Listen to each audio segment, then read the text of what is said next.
Hi everyone, welcome back to my channel, Anna Morphides with Many Hearts Counseling. And today's video is going to be on emotional dependency and the abandonment wound. Those two kind of hold hands really closely together. I am noticing, or I've always kind of noticed about myself that needing emotional stability or security or the love language, words of affirmations are really big when it comes to me being in any sort of type of connection, whether it is platonic or whether it is romantic, or even if it is a work project that I am embarking on. Even though even just starting this YouTube channel was purely on faith that it would work as long as I just spoke truth and facts. Still, not that I needed the affirmation from viewers and or people to tell me that it was worth it, but sometimes when we hear that, it just makes all the difference in the world. And then understanding why we want to hear that, whether it is from a lover or work people or our friends, why are we needing that validation from them? Is it because we depend on it, or is it because we actually just want to hear it to confirm what we think and feel about ourselves is already true? So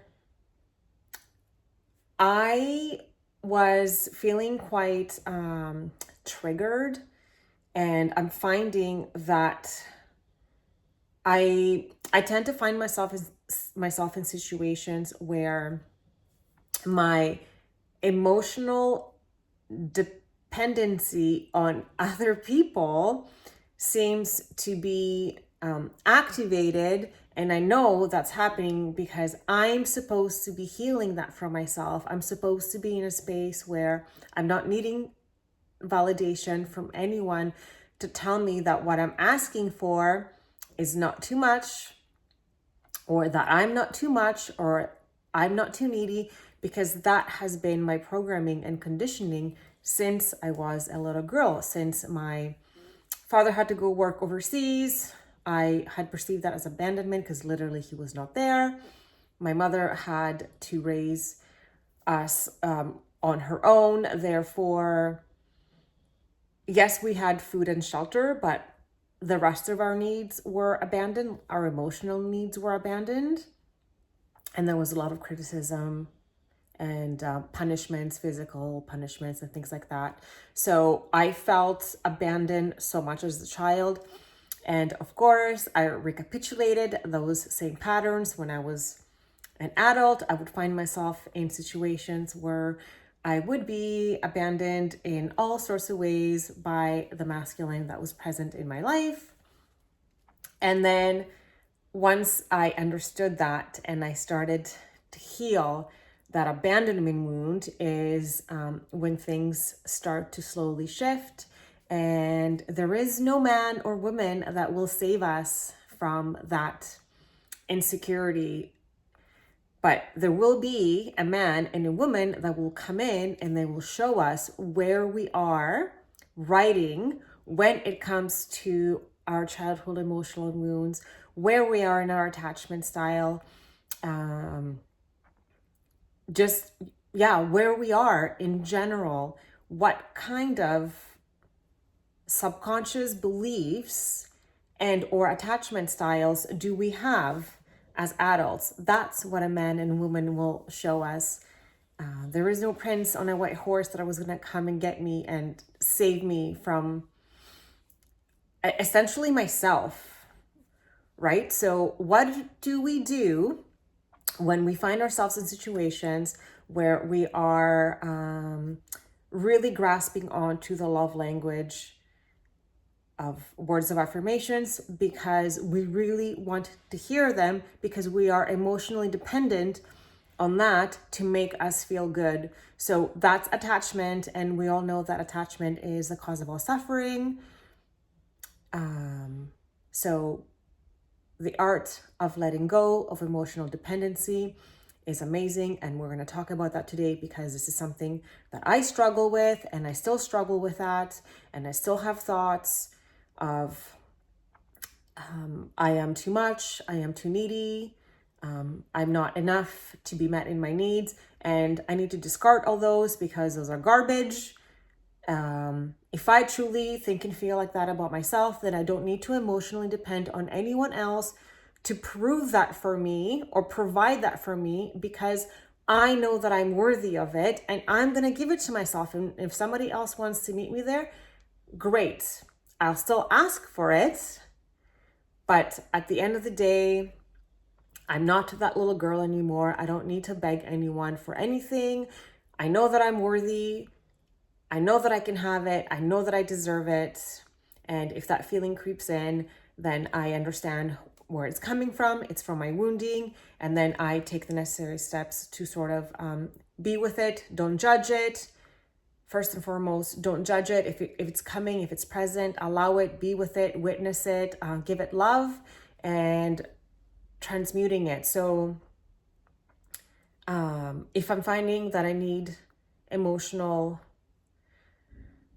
stability, from somebody else, then I'm going to give that to myself through meditations and affirmations. So I'm going to link a really amazing meditation that came to me last night, because before I go to bed, I usually ask Creator, Source, God, whatever you believe in, to give me the one thing that I need to listen to. So of course, it was this beautiful meditation about releasing emotional attachment. And it was really highlighting and reminding us how sometimes that dependency on words of affirmation is really hiding under the wound of abandonment, the fear of being abandoned, the fear of being rejected. So I know that was one of my biggest things to overcome in this life.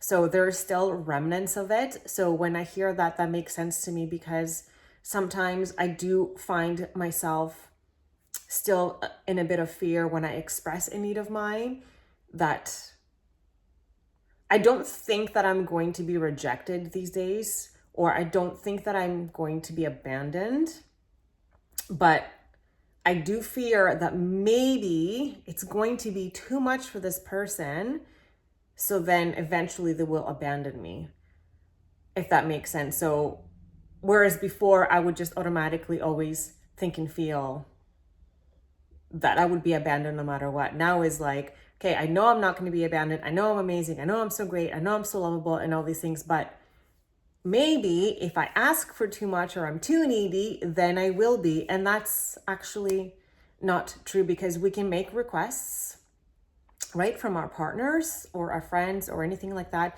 Not ever point the finger, but we can just make requests in a nonviolent communicative way, ask for things that we may want to experience. And if they're able to meet us, they're great. And if they're not, then what do? Then if we feel triggered, then we look at our trigger and then we work with that trigger. So in my latest example, I felt, that feeling of I'm being too needy really crept in. So what is it that I'm needing that I'm not providing for myself? So I'm doing all the things today to make sure that I meet all of my needs.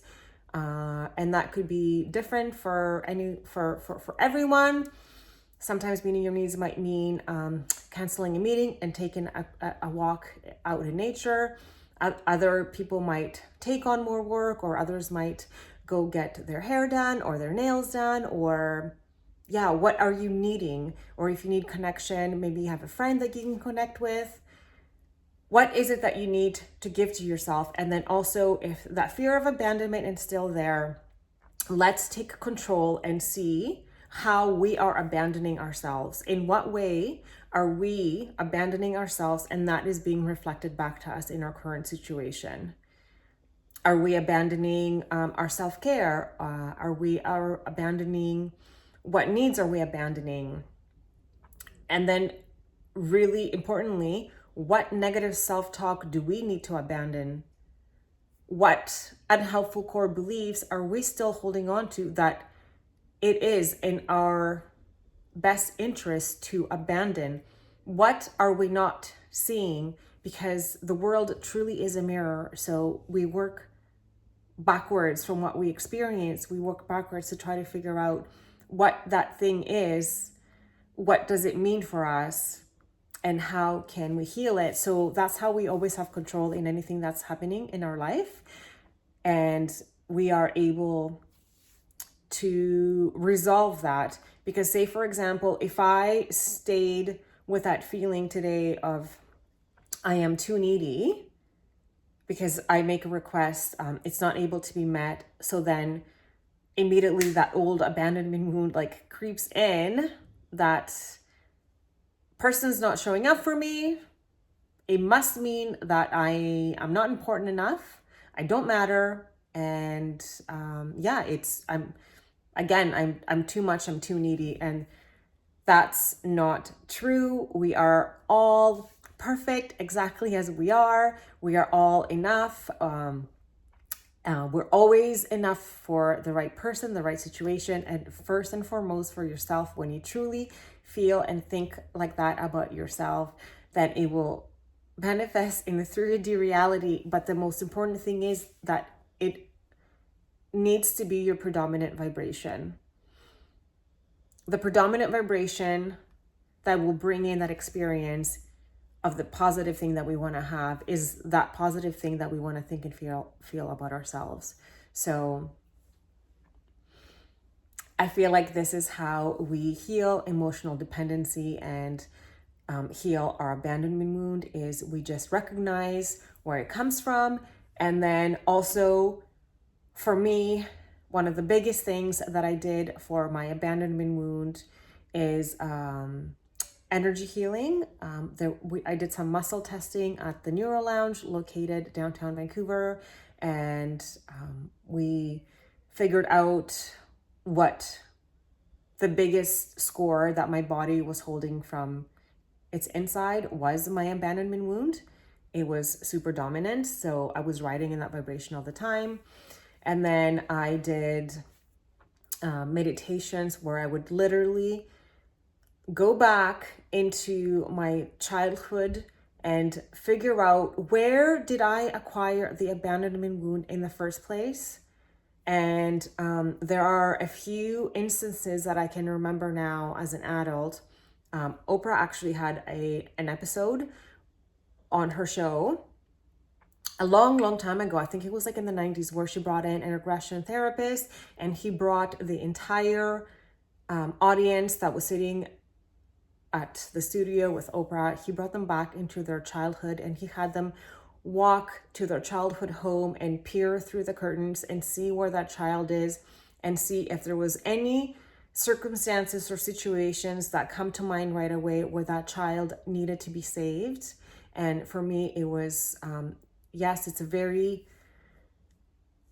big scene where I am about 5 years old, and I am in my bathtub, and I was that was the first time that I was ever like abused in a sexual way by a family member. And I just remember not being able to talk about it because I was so scared that I was going to get a beating.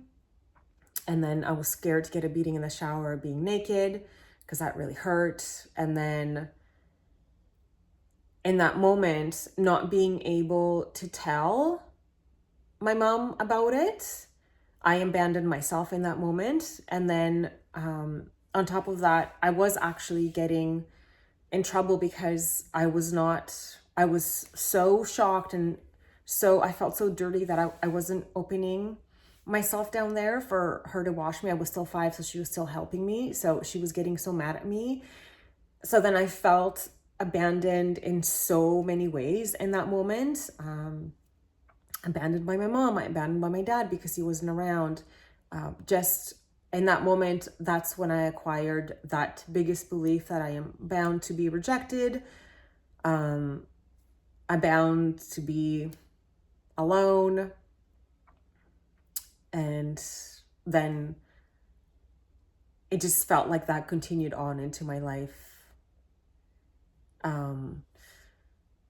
But I did a meditation where I literally, as an adult, go in and I rescue that little girl. I pick her up from the bathtub and I dry her off and I cuddle her and I tell her that it's going to be okay. There is nothing to be scared of anymore. I got you. And I'm giving myself the corrective experience that I have been yearning as that little girl for so long.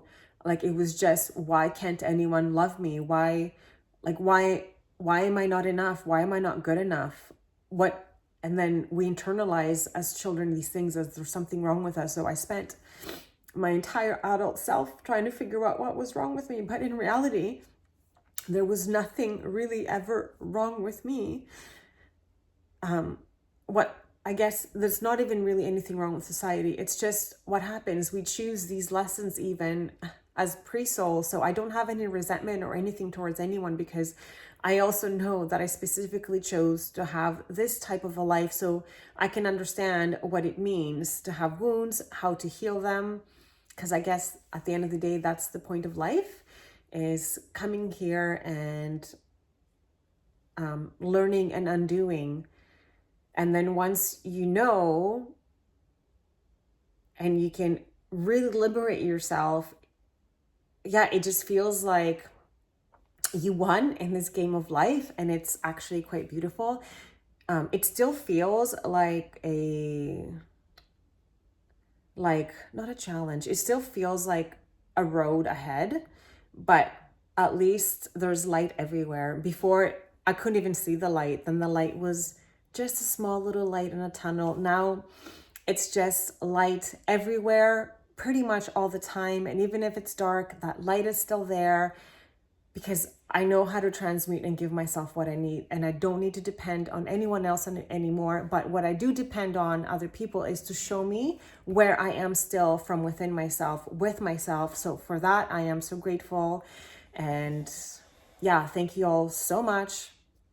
I hope that you found this video helpful. I know I went in a little bit too vulnerable within my own self, but sometimes I feel like sharing is caring, and then normalizing these experiences and letting people know that they're not alone in this world. Because many times I get clients and they share deep things with me, and then they're so sad and upset, and they're like, Anna, like, don't you feel sorry for me? And the truth is, it's like, I don't ever want to make anyone feel like a victim, and I don't want myself to be a victim. It's just, we fall into these lessons and patterns, but doesn't mean that we cannot come out of them. And we're not going to feel sorry for ourselves, but we're going to celebrate ourselves and the courage to heal and want to do different and be different.